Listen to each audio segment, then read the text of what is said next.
Bonsoir à tous et toutes et merci beaucoup à Dayang pour cette initiative, pour cette invitation. En fait, quand j'ai reçu l'invitation pour venir intervenir à ce meeting au Luxembourg, je me suis dit, bon bah tiens, c'est l'occasion d'aller à McDonald's. Alors vous allez vous dire, c'est bizarre, pourquoi elle vient de Paris, il y a des McDo à Paris, pourquoi elle a besoin de venir au Luxembourg pour manger un Big Mac ou des frites, alors que bon, elle pourrait plutôt se dire, je vais venir manger une rompelle Kirschencha en buvant une bâton, par exemple. En fait, je vous rassure, l'idée c'était pas de venir manger à McDonald's, mais de rendre visite à une entreprise qui s'appelle McDonald's Franchising Europe SARL. Parce que cette société, McDonald's Franchising Europe SARL, en fait, c'est là que part une bonne partie du chiffre d'affaires des restaurants McDonald's de France. Et j'avais envie de venir en visite à McDonald's Franchising SARL. Je voulais leur poser une question. Je voulais leur demander, est-ce que vous savez que les 300 millions d'euros que vous recevez chaque année des restaurants McDonald's de France, est-ce que vous savez que le fait que vous les receviez cet argent-là, eh bien, vous empêchez les salariés des restaurants McDonald's de France de toucher une prime d'intéressement, de toucher à peu près 900 € par salarié et par an de prime d'intéressement, parce que le fait qu'il y ait cet argent-là qui ne soit pas déclaré en France dans les bénéfices français, mais qui arrive ici chez McDonald's Franchising Europe, ça empêche ces salariés-là de toucher l'argent dont ils devraient bénéficier.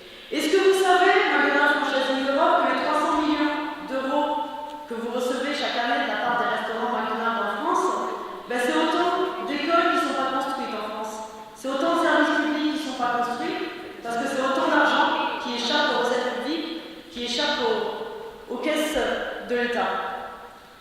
Alors je vous parle de ça parce que dans le cadre de cette campagne pour les élections européennes, je pilote une commission d'enquête citoyenne sur McDonald's. Une commission d'enquête citoyenne sur McDonald's, en quoi ça consiste? C'est comme une commission d'enquête parlementaire. Je vais à la rencontre de salariés de McDonald's à Marseille, à Paris, à Rouen, en Normandie, dans différents coins de France.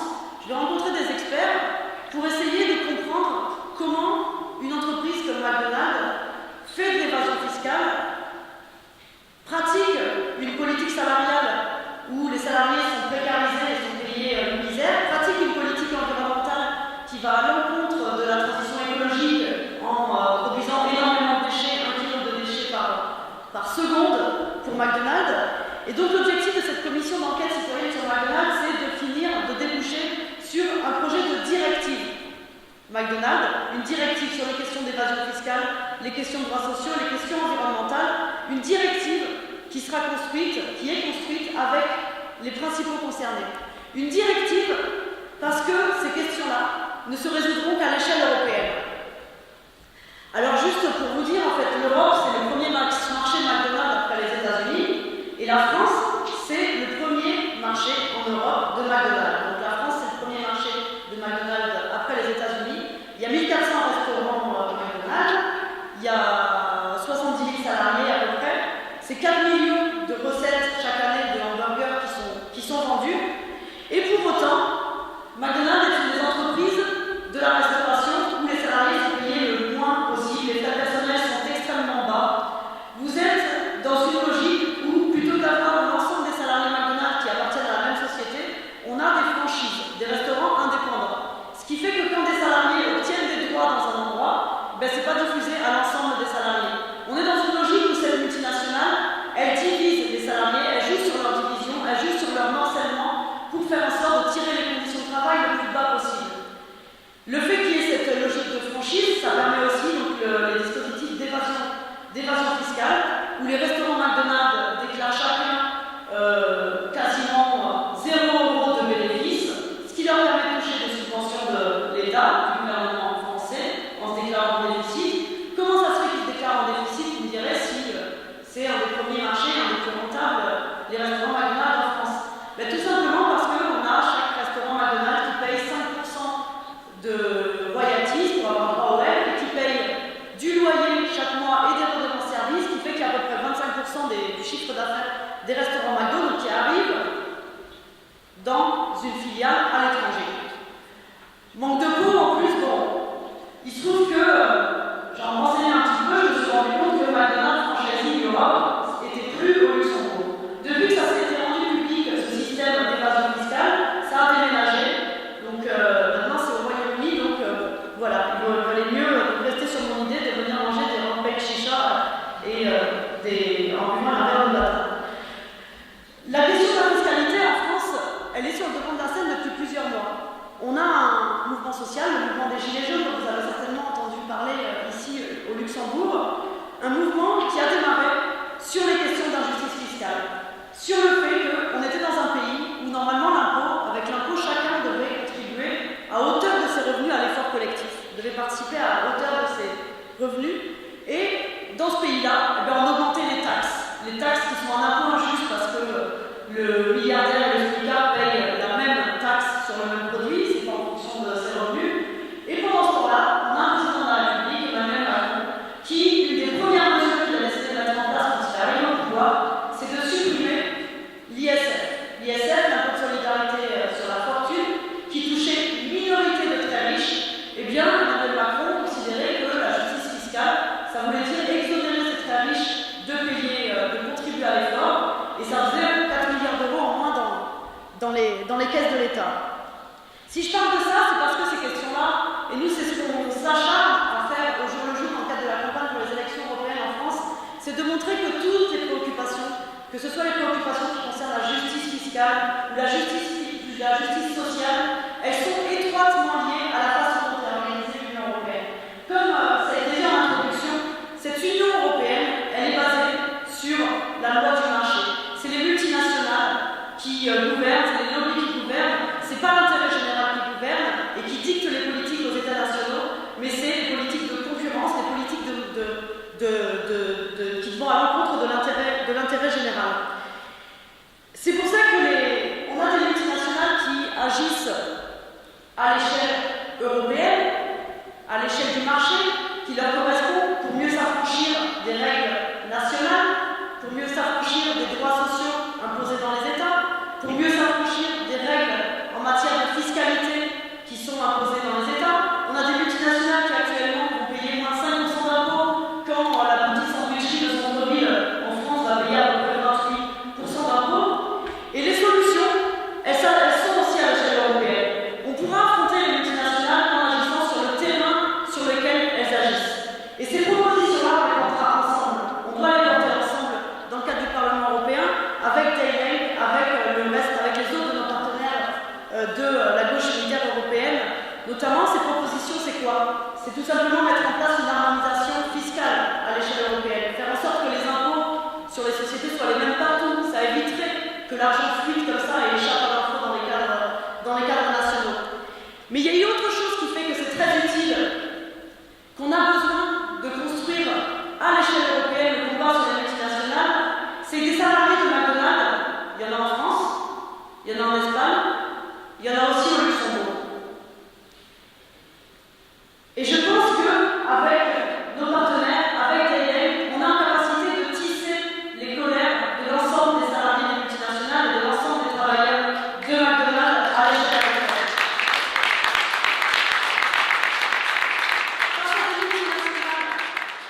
Face à des multinationales qui sont dans la division des salariés, qui divisent pour mieux régner, nous, notre rôle justement, ça va être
contre le